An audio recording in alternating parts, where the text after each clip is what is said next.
প্রভু যীশু খ্রিস্টের মধুর নামে আপনাদের প্রত্যেক স্বাগত জানাই আজকে বাইবেল স্টাডিতে। আজকে আরেকটি নতুন বিষয় নিয়ে আমরা আলোচনা করতে বসেছি, যেটা আপনারা পাবেন ফিলিপিও তার 4 অধ্যায় 4 থেকে 9 পদ। প্রভুতে আনন্দ। তোমরা প্রভুতে সর্বদা আনন্দ করো। পুনরায় বলিব, আনন্দ করো। তোমাদের শান্ত ভাব মনুষ্য মাত্রকে বিদিত হোক।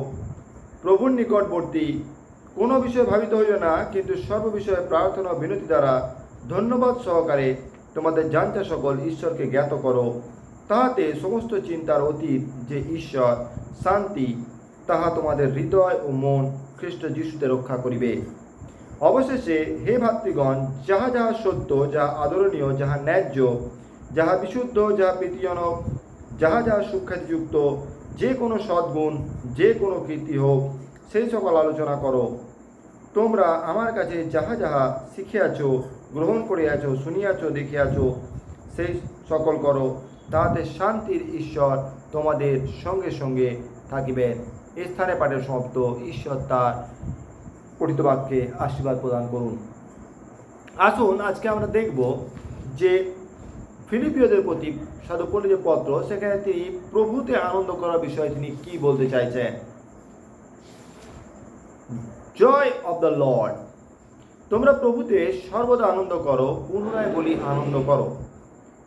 এটা ভাবার বিষয় যে কোনো পরিস্থিতিতে আমরা কিভাবে প্রভুতে আনন্দ করতে পারি। দেখুন, আমরা যখন পৃথিবীতে আছি, আমাদের পার্থিব জীবনে দুঃখ, কষ্ট, ক্লেশ, বেদনা, ঈর্ষা, কিছু চাওয়ার আশা, কিছু হারানোর দুঃখ, এক্সপেকটেশন, অনেক কিছু আমাদের জীবনে থাকতে পারে। আমার জীবনে অনেক কিছু থাকতে পারে। আমরা অনেক সময় হতাশ হতে পারি যদি আমাদের কোনো প্রিয়জন আমাদের থেকে চিরবিদায় নেয়। যখন আমরা খুব একটা মূল্যবান জিনিস, যেটা আমাদের কাছে অতি মূল্যবান, হচ্ছে সেটা আমরা হারিয়ে ফেলি কোনো কারণে, বা কোনো সম্পর্ক নষ্ট হয়ে গেছে, বা মণ্ডলীতে আমার যে রেসপেক্ট ছিল সেটা নেই, আমি মণ্ডলী দ্বারা তুচ্ছীকৃত হয়েছি, রিজেকশন এসছে আমার জীবনে। এইসব পরিস্থিতিতে আমরা কি করি? আমরা হতাশায় চলে যাই। আর হতাশায় আমাদেরকে নিজেদের সাহায্য করে শয়তান।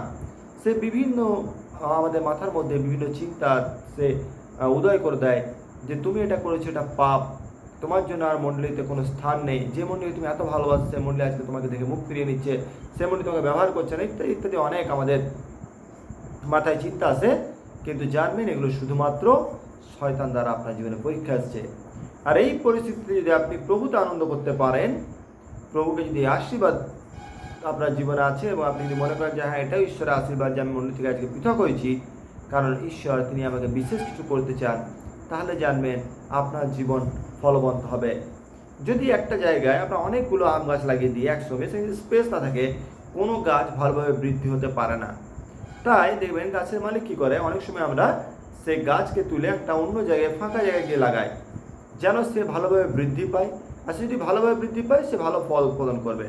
ঠিক একইভাবে যখন ঈশ্বর আমাদেরকে পৃথক করছেন, পৃথকীকরণ অনেকের জীবনে এসছে। আমরা দেখব প্রথম পৃথকীকরণ কার জীবনে এসেছিল? অব্রাহামকে ঈশ্বর কি বলেছিলেন? তুমি তোমার জাতি, তোমার কুটুম্ব সবাইকে ত্যাগ করো, এবং আমি যে দেশ তোমাকে দিতে চাই সেই দেশে চলো। কি একটা কঠিন পরিস্থিতি অব্রাহামের জীবনে এসেছিল। চিন্তা করুন, কেউ চায় না, কোনো ছেলেই চায় না যে নিজের জন্মস্থান, নিজের বাসস্থান, নিজের জাতি কুটুম্ব ছেড়ে আমি বাইরে যাব, আর সেখানে গিয়ে আমি থাকবো প্রবাসী হয়ে। কারণ যতই হোক, আমি এখন প্রবাসী আছি, আমি বুঝতে পারি একটা প্রবাসী আর একটা স্বদেশীর মধ্যে কী তফাৎ।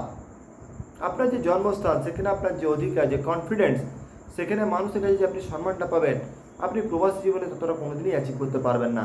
তথাপি ঈশ্বরের আশীর্বাদ, ঈশ্বর আপনাকে পৃথক করেছেন।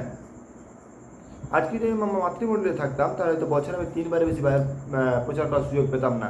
অ্যাজ এ লে প্রিচার, যখন পাস্টার আসবেন না, তখন তিনি ব্যবহার করবেন।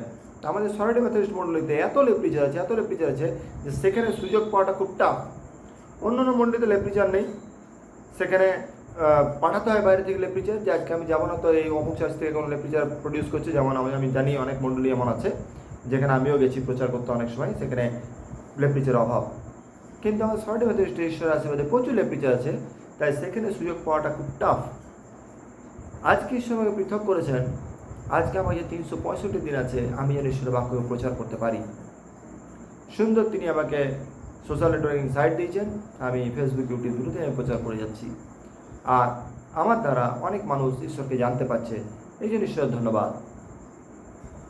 পৃথকীকরণ যদি আপনার জীবনে আসছে, তাহলে এটা সর্বদাই জানবেন যে ঈশ্বর আপনাকে আরও বেশি পরিমাণ আশীর্বাদ করতে চান।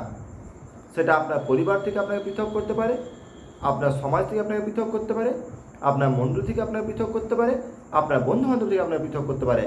কিন্তু পৃথকীকরণ হচ্ছে ঈশ্বরের আশীর্বাদ। সেই রেজাল্ট আপনি অনেক পরে বুঝতে পারবেন, কিন্তু প্রথমে বুঝতে হবে যে ঈশ্বর আমাকে পৃথক করেছেন, তার তিনি আমার জীবনে বিশেষ কিছু করতে চান। অনেক সময় আমরা এখন তো গাছ কাটিং হয়, আমরা যেমন কোনো গোলাপ গাছের ডাল কেটে সেটাকে আলাদাভাবে প্ল্যান্টেশন করছি। তার কারণ কি?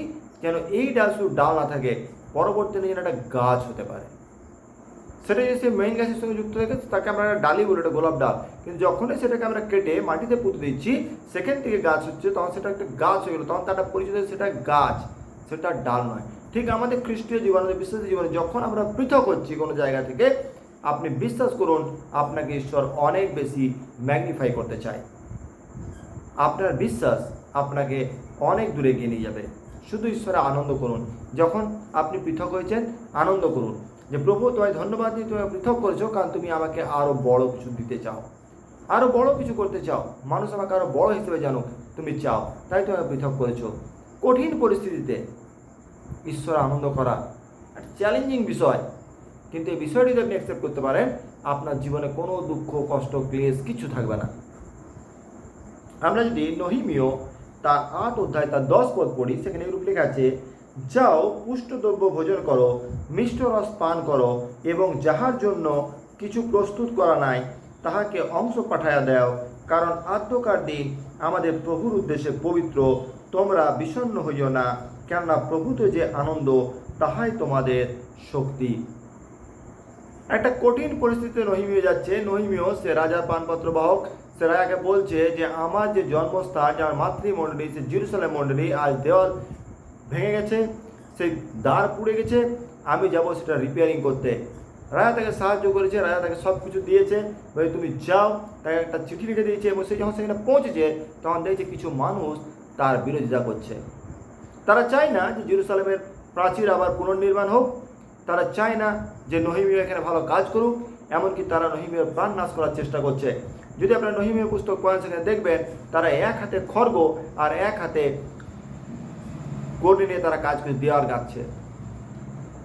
একটা টাফ সিচুয়েশন।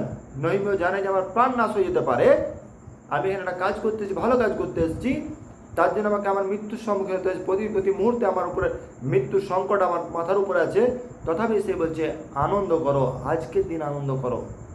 কেন তিনি এই কথা বলছেন? একটা কঠিন পরিস্থিতি যেখানে তার বাঁচার কোনো সম্ভাবনা নেই, কালকে কী হবে তিনি আনন্দ করছে। কারণ আমাদের জীবনে যে কটা দিন ঈশ্বর আমাদেরকে দিচ্ছে আমরা জানি না, আমি নিজেও জানি যে কালকে আমি বাঁচবো কিনা। তো আজকে যে দিনটা আমাকে দিয়েছে ঈশ্বর, সেই দিনটা যেন আমি ইউটিলাইজ করতে পারি। দেখুন অনেক সময় আমরা দেখবেন কিছু মানুষ যাদের জীবনটা শুধুমাত্র স্যাক্রিফাইস করেই চলে যায়, তারা জীবনে কোনো বড় কিছু অ্যাচিভ করতে পারে না। তার কারণ কি? আপনার পকেটে 50 টাকা আছে, আজকে আছে, আপনার কোনো কিছু খাবার ইচ্ছে আছে, আপনি খেলেন না, আপনি রেখে দিলেন, বলেন না 50 টাকা খরচা হয়ে যাবে। আপনার জীবনেও আপনার পকেটে কিন্তু 100 টাকা থাকবে না। কারণ ঈশ্বর আজকের দিনে চিন্তা করে আপনাকে 50 টাকা দিয়েছে, আপনি চাইলে সেটা খেতে পারেন, আপনার আত্মাকে আপনি তৃপ্ত করতে পারেন। কিন্তু আপনি কী করলেন? ঈশ্বরের বিরুদ্ধাচরণ করলেন, পকেটের পয়সাটা আপনি বাড়ি ফিরে নিয়ে এলেন। আর এইরকম মানুষ আমি অনেক দেখেছি, আমার গ্রামে বহু মানুষ দেখেছি, আমার বাবাকেও দেখেছি। যারা এরকম স্যাক্রিফাইস করেন তাদের জীবনে স্যাক্রিফাইস লেগেই থাকে, তাদের জীবনে কখনো পূর্ণতা আসে না। ঈশ্বর আমাকে আজকে একটা দিন দিয়েছেন, যেন এই দিনটাকে আমি আজকে আমার জীবনের বেস্ট দিন হিসেবে ইউটিলাইজ করতে পারি। আজকে আমাকে সময় দিয়েছেন ঈশ্বর যেন আমি তার বাক্য পড়তে পারি। আজকে আমাকে সময় দিয়েছেন আমি তার ঈশ্বরের সঙ্গে সান্নিধ্যের সময় কাটাতে পারি, আমি যেন প্রার্থনা করতে পারি, আমি যেন 10 জন মানুষকে তার কথা বলতে পারি, আমি প্রভুর বাক্যকে প্রচার করতে পারি। কিন্তু আজকের দিনটা, রবিবার দিন আমি কী করছি? বাড়ির বিভিন্ন কাজে ব্যস্ত হয়ে গেছি, আর অফ টাইমে তো আছেই মোবাইল, রিল স্ক্রল করছি, ভিডিও দেখছি, নিজে ভিডিও বানাচ্ছি। আর কি হচ্ছে? আমাকে দেখে আমার ছেলে ভাবছে এটাই হচ্ছে সঠিক পদ্ধতি, সঠিক লাইফস্টাইল। চার্চ যাওয়ার প্রয়োজন নেই, বাইবেল পড়ার প্রয়োজন নেই, সানডে স্কুল যাওয়ার প্রয়োজন নেই, সারাদিন মোবাইলে ভিডিও দেখলে হবে আর ভিডিও বানালেই হবে, আমি ঈশ্বরের ব্লেসিং পেয়ে যাব। মুশকিল হচ্ছে আজকের দিনে আমরা সবাই ভাইরাল হতে চাই, কেউ ফেমাস হতে চায় না। আপনার যে কোনো একটা ভিডিও ভাইরাল হয়ে যেতে পারে, কিন্তু সেটা সাময়িক, কিন্তু আপনি যদি ফেমাস হন সেটা কিন্তু life time. Kishore Kumar viral হয়নি, কুমার শানু ভাইরাল হননি, সচিন তেন্ডুলকর ভাইরাল হননি, কিন্তু এরা ফেমাস হয়েছেন। নিজের ছেলেকে শেখান ফেমাস হতে, ভাইরাল হতে নয়। যাদের জীবনে প্রভুতে আনন্দ নেই তারা বিপদগামী, তারা শয়তান দ্বারা পরিচালিত জীবনযাপন করে। কিন্তু যাদের জীবনে প্রভুর আনন্দ আছে তারা যে কোনো পরিস্থিতি থাকুক না কেন, শয়তান তাদের পরীক্ষাতে ফেলতে পারে না, তাদের বিপদ, তাদের চরণের বিপদ গমন সে ঘটাতে পারে না, যদি আমরা প্রভুতে আনন্দ করি। অনেক মানুষ আছে যারা না খেয়েও ঈশ্বরের স্তুতি আরাধনা প্রশংসা করছে, যাদের পরনে ভালো কাপড় নেই কিন্তু তারা চার্চে যাচ্ছে এবং ঈশ্বরের স্তুতি আরাধনা প্রশংসা করছে, এরা ঈশ্বরের আশীর্বাদ যুক্ত। এদের জীবনে দুঃখ বলে কিছু নেই, কষ্ট বলে কিছু নেই, এরা শান্তিতে ঘুমায়। কেন? এরা প্রভুতে আনন্দ করতে জানে। আমাদের জীবনে কীভাবে প্রভুর আনন্দ আসবে? সব থেকে ইম্পর্টেন্ট জিনিস যে পাদ্রীবাবু আপনি তো বলছেন যে প্রভুতে আনন্দ করে, কিন্তু আমাদের জীবনে প্রভুতে আনন্দে আসবে কিভাবে? তাহলে দেখুন আমরা আরেকটা জিনিস দেখি, লুক লিখিত সুসমাচার তার 2:10 সেখানে এরূপ লেখা আছে, তখন দূত তাহাদেরকে কহিলেন, ভয় করিও না। তাহাদেরকে বলতে রাখালদেরকে, ভয় করিও না, কেন দেখো আমি তোমাদেরকে আনন্দের সুসমাচার জানাইতেছি, সেই আনন্দ সমুদয় লোকের হইবে। একটা রাখাল যারা রাতে ঠান্ডায় রাত জেগে তারা তাদের মেষ পাহারা দিচ্ছে, তাদের কি বলছে? আর তাদের জীবনে আনন্দ এলো। কখন আনন্দ এলো? যখন তারা সুসমাচার শুনলো। প্রভুতে আনন্দ তখন হবে আপনার জীবনে যখন আপনি সুসমাচার, অর্থাৎ ঈশ্বরের বাক্যকে রেগুলার আপনি পড়বেন, ঈশ্বরের সঙ্গে রেগুলার আপনি প্রার্থনায় কথা বলবেন, তখন হবে আপনার জীবনে আনন্দে পূর্ণ হবে। কিন্তু আপনার জীবনে যদি ঈশ্বরের বাক্য না, যদি আপনি সুসমাচার না জানেন, আপনার জীবনে আনন্দ আসতে পারে না। সুসমাচার আমাদেরকে শেখায় সঠিকভাবে বাঁচার পদ্ধতি, প্রভুতে কীভাবে আনন্দ করতে হবে, কীভাবে আমাদেরকে একটা খ্রিস্টের জীবন লিড করতে হবে। শুধুমাত্র জন্মগ্রহণ করলে কেউ খ্রিস্টান হয় না। খ্রিস্টের আজ্ঞাকে যদি আমরা পালন না করি, তার আত্মাকে যদি আমরা হৃদয়ে বসতে না পারি, তাহলে আমরা খ্রিস্টান হতে পারি না। যখন আমরা সুসমাচার শুনি তখন সদাপ্রভু তার জীবনে আনন্দ দেয়। যদি আমরা গীতসংহিতা তার 19:8 দেখি, সেখানে এইরূপ লেখা আছে, সদাপ্রভুর বিধি সকল যথার্থ, চিত্তের আনন্দবর্ধক, সদাপ্রভুর আজ্ঞা নির্মল চক্ষু দীপ্তিজনক। অর্থাৎ ঈশ্বর যে আজ্ঞা দিচ্ছে সেটা আমাকে জানতে হবে। আমি কীভাবে জানবো ঈশ্বর আজ্ঞা? প্রতিদিন এই বাক্য পড়ুন, ঈশ্বর আপনার হৃদয়ে আনন্দে ভরে দেবেন। আরেকটা জিনিস বলছে গীতসংহিতা, রাজা বলছেন, রাজা দাউদ তার 5:11 কিন্তু তোমার শরণাপন্ন সকলে আহ্লাদিত হোক। আমরা যখন বিপদগ্রস্ত হই, আমরা সবসময় একটা শেল্টার চাই, যেখানে গেলে আমরা হয়তো রাস্তায় হঠাৎ আপনি যাচ্ছি, যেন হয়তো বিদ্যুৎ পড়ছে, বিদ্যুৎ চমক শুরু হলো, বৃষ্টি পড়ছে, হেভি রেন শুরু হলো, আমরা কী চাই? আমরা চাই কোনো একটা ভালো যদি ঘর থাকে কোথাও, বা কোনো দোকান থাকে, কোনো সেট থাকে, সেদিকে দাঁড়াই, যেন বৃষ্টি থেকে রক্ষা পায়, যেন বাজ পড়লে আমাদের ক্ষতি না হয়। ঠিক একইভাবে যখন আমাদের আত্মিক জীবনে পরীক্ষা আসে, আপনি কোথায় শেল্টার নেন? আপনি কি আপনার বন্ধুর সঙ্গে কনসাল্ট করছেন? আপনি কি আপনার পাস্টরের সঙ্গে কনসাল্ট করছেন? আপনি কি মণ্ডলীর অন্যান্য যারা অধ্যক্ষ পদে তাদের সঙ্গে কনসাল্ট করছেন? আপনি কাজ শরণাপন্ন হয়েছেন? ঈশ্বরের শরণাপন্ন হন। পবিত্র শাস্ত্র বলছে, তুমি তোমার সংকল্প সদাপ্রভুকে জ্ঞাত করো, তিনি তোমার জন্য পথ প্রস্তুত করবেন। Share your plans with the Lord and you will make for road for you to follow. তো অর্থাৎ আমরা এটা ভুলে যাই যে ঈশ্বর আমাদের জন্য পথ প্রস্তুত করবেন, যে কোন পথ আমাদের চলা দরকার। আমরা মানুষের শরণাপন্ন হয়ে যাই। কোনো দুরারোগ্য ব্যাধি হলো, আমরা প্রার্থনা করলাম না, বাইবেল পাঠ করলাম না, ডাইরেক্ট ডাক্তার চললাম, ডাক্তার দুনিয়ার টেস্ট লিখে দিল, পরে জানা গেল আমি নর্মাল, আমার অনেক পয়সা খরচা হয়ে গেল। কিন্তু বিশ্বাস সহকারে যদি প্রার্থনা করতেন, ঈশ্বর আপনাকে সঠিক ডাক্তারের কাছে পৌঁছাতেন, আপনার খরচা কম হতে, দ্রুত আরোগ্যতা লাভ করতেন। যখন আমরা অসুস্থ হই, বাইবেল বলে যে মণ্ডলীর প্রাচীনদেরকে ডাকো এবং তারা তোমাদের জন্য প্রার্থনা করবেন। কিন্তু আমাদের এখন এসব প্যাটার্ন পূর্ণ হয়ে গেছে। এখন প্রাচীন যারা আছে তারা প্রার্থনা করতে জানে না। 5 টাকার সময় নেই আপনার বাড়িতে অসুস্থ মানুষের জন্য প্রার্থনা করতে আসার। প্রার্থনাতে পাওয়ার আছে, শক্তি আছে, সেটাই ভালো ভালো পাস্টার বিলিভ করতে পারে না। তো তারা কী করে আপনার বাড়িতে আসে প্রার্থনা করতে?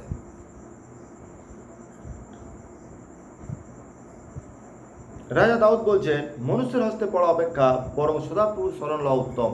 কখন বলছেন? যখন তিনি রাজা হওয়ার পর ইসরায়েলের সৈন্য গণনা করলেন, আর এটা শয়তান তার মনে প্রবৃত্তি দিল, সদার্পই তার মনে প্রবৃত্তি দিয়েছিল, যখন তিনি গণনা করলেন তখন তিনি বুঝতে পারলেন যে আমি ভুল করেছি। আর তখন তাকে ভাববাই যারা বলে পাঠালো, তুমি কি চাও? দেশে 3 বছর দুর্ভিক্ষ হবে, শত্রুর খড়গ 3 মাস তোমাকে তাড়া করবে, আর দেশে 3 দিন মহামারী হবে। বলো, যিনি আমাকে পাঠিয়েছেন সেই ঈশ্বরকে আমি কি জবাব দেবো? গাদ ভাববাদী তাকে প্রশ্ন করলেন। আর তখন রাজা দাউদ তিনি বললেন যে মনুষ্যের হস্তে পড়া অপেক্ষা ঈশ্বরের হস্তে পড়া ভালো। তাই তিনি বললেন দেশে 3 দিন মহামারী, কারণ তিনি জানতেন যে মহামারী তার যে হোক তিনি সেফ থাকবেন, তার মৃত্যু হবে না। আর সেই মহামারীতে 75,000 মানুষ মারা গিয়েছিল মাত্র 3 দিনে, কিন্তু রাজা দাউদ তার পরিবার সুরক্ষিত ছিলেন। তাই আমরা যেন এই বাইবেল থেকে এই ভার্সগুলো এই জন্য বলা হয় যেন আমরা শিক্ষা গ্রহণ করি। লুক লিখিত সুসমাচার তার 6 অধ্যায় 22-23 পদ আমরা দেখি, এটা খুব ইম্পর্টেন্ট। সেখানে এরূপ লেখা আছে, ধন্য তোমরা যখন লোকে মনুষ্যপুত্র নিমিত্ত তোমাদেরকে দেশ করে, আর যখন তোমাদেরকে পৃথক করিয়া দেয় ও নিন্দা করে এবং তোমাদের নাম মন্দ বলিয়া দূর করিয়া দেয়, সেই দিন আনন্দ করিও, নৃত্য করিও, কেননা দেখো স্বর্গে তোমাদের পুরস্কার প্রচুর, কেন তোমাদের পিতৃপুরুষেরা ভাপাদিগণের প্রতি তাহাই করিত। অর্থাৎ যদি আপনার জীবনে রিজেকশন এসছে, বলছে পৃথক করিয়া দেয়, মানে আপনাকে আলাদা করে দিয়েছে। আলাদা করা সবসময় ঈশ্বরের আশীর্বাদ। একটা উদাহরণ আমরা দিলাম আব্রাহামের জীবন। দ্বিতীয় আমরা দেখব যাকবের জীবন। যাকব যখন ছলপূর্বক আশীর্বাদ গ্রহণ করলেন, তার মা তাকে বললেন যে তুমি তোমার মামার বাড়িতে চলে যাও, আর সেখানে মামার মেয়েকে বিয়ে করবে। আর সে নিজের পরিবার থেকে পৃথক হয়ে গেল। 20 বছর সে নিজের পরিবার থেকে ডিটাচ ছিল। তখনকার দিনে মোবাইল ছিল না, চিঠি লেখার কথা ছিল না, সে জানতে পারবে না যে তার মা বেঁচে আছে না কেমন আছে, তার বাবা কেমন আছে, সে জানে না। 14 বছর প্লাস 6 বছর সে ওখানে দাসত্ব করার পর সে ফিরে এলো, আর ফিরে আসার পর সে জানতে পারলো তার মা নেই। কিন্তু আমরা যদি দেখি যাকবকে ঈশ্বর প্রচুর আশীর্বাদ করেছিলেন। এসোর বংশবলী থেকে যাকবের বংশবলী অনেক বড়। তারপর আমরা দেখব যে যখন যোসেফ সে স্বপ্ন দেখলো যে তার বাঁধা আঁটি, তার ভাইদের আঁটিরা তার আঁটিকে প্রণাম করছে, আকাশে সূর্যচন্দ্র এবং 11টা তারা তাকে প্রণাম করছে, তখন তার বাবা তার স্বপ্নের মানে বুঝেছিল, তার ভাইরা তাকে ঈর্ষা করলো এবং তাকে কি করলো, পৃথক করে দিল তার বাবার কাছ থেকে। আর আশীর্বাদ স্বরূপ কী হয়েছিল? যোসেফের দ্বারা মিশর দেশ এমনকি ইসরায়েল জাতি রক্ষা পেয়েছিল। যোসেফ যদি পৃথক না হতেন তাহলে এই যে 7 বছর মহাদুর্ভিক্ষ হবে সেটার কথা কেউ জানতে পারতো না। আর যদিও জানতে পারতো তার কাছে করণীয় কিছু থাকতো না। কিন্তু যোসেফ মিশর দেশে যাওয়ার ফলে রাজা তাকে পুরো রাজ্যের উপর তাকে অধিকার দিলেন যে শুধুমাত্র রাজ সিংহাসন আমি তোমার থেকে বড়, বাকি সব জায়গায় তোমার অধিকার, তুমি করো যা করার। আর সে মিশরীয়দেরকে এবং ইসরায়েলদেরকে সে রক্ষা করেছিল।